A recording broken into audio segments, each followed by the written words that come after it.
हाय अल्लाह मुमताज, कितनी अच्छी खबर सुनाई तूने तो।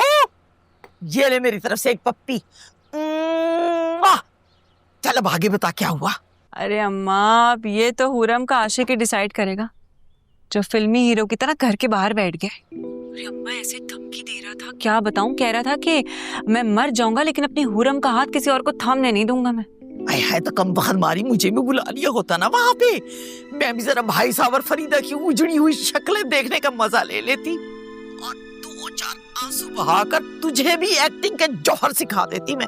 ना बाबा ना, मुझे नहीं सीखनी है पुरानी फिल्मों वाली अदाकारी। वैसे भी अम्मा आजकल का दौर हिप हॉप है, अरे अदाएं चलती हैं, तस्वीर कोई नहीं देखता। अच्छा मैं क्या कह रही थी अम्मा, हाँ अरे अम्मा क्या बताऊं, मामू जान ऐसे चिल्ला रहे थे ना, मुझे तो लग रहा था हार्ट अटैक ही हो जाएगा। मगर कमबख्त कोई बहुत ही मजबूत जिगरा लेकर पैदा हुए हैं। कोई नहीं, बेटी का दुख जो होता है ना बड़े बड़े जिगरे खा जाता है। तू ये बता, वो हुरम के तेवर क्या कह रहे थे? अरे मत पूछो अम्मा, हुरम का आशिक तो आइन से लेकर काफ तक पूरा फितूर में ही डूबा हुआ है।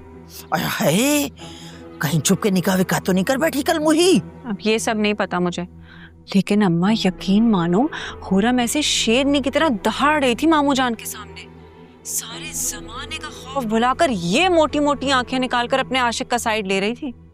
तौबा है अम्मा तौबा। इस बात पे तो एक और पप्पी बनती है। ये ले, मैं तो कहती हूँ जो हुआ अच्छा ही हुआ। आज भी मुझे याद है भैया जब इसे कचरे के ढेर से उठा के लाए थे ना, इतना समझाया मैंने, इतना समझाया, भाई पता नहीं किसका खून है, कहाँ से आई है, आपसे मिले ना मिले, लेकिन मेरी एक नहीं सुनी भैया ने। अब देखो ना पापा की परी कैसे कैसे गुल खिला रही है। अच्छा अम्मा मुझे एक बात तो बता अपने शैतानी दिमाग से, हुरम का एक आशिक बाहर बैठा है और एक कल आने वाला है, मामू जान और हुरम की भी ठन गई है। अब तू बता तुझे क्या लगता है इस लव स्टोरी का क्लाइमेक्स क्या होगा? अरे एकदम हैप्पी एंडिंग होगी, हैप्पी एंडिंग हमारे हिसाब से। क्या मतलब अम्मा? मतलब ये कि कल उस घर से डोली की जगह मैयत का डोला उठेगा, देख लेना तू। हाय अम्मा तेरे मुंह में घी शक्कर, ये ले एक पप्पी मेरी तरफ से भी। वैसे मुमताज तू है बड़ी कमीनी। 16 आने तुझ पे जो गई हूँ।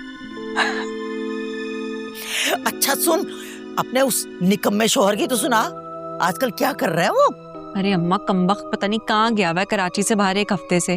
कह रहा था कि पता नहीं कोई अपने दोस्त का कोई बिजनेस प्लान है कि अल्लाह जाने क्या है। अरे ध्यान रखना अपने इस बिजनेस प्लान के चक्कर में ना कहीं तेरा खोखा ही ना मांग रहे तुझसे। खोखा देता है मेरा ठेंगा, उसे तो मैं जहेज की मुफ्त की पेटी ना दूं। ये हुई ना बात, अब लगी है मेरी बेटी। चल अम्मा रख, बात करती हूँ। खुदा हाफिज।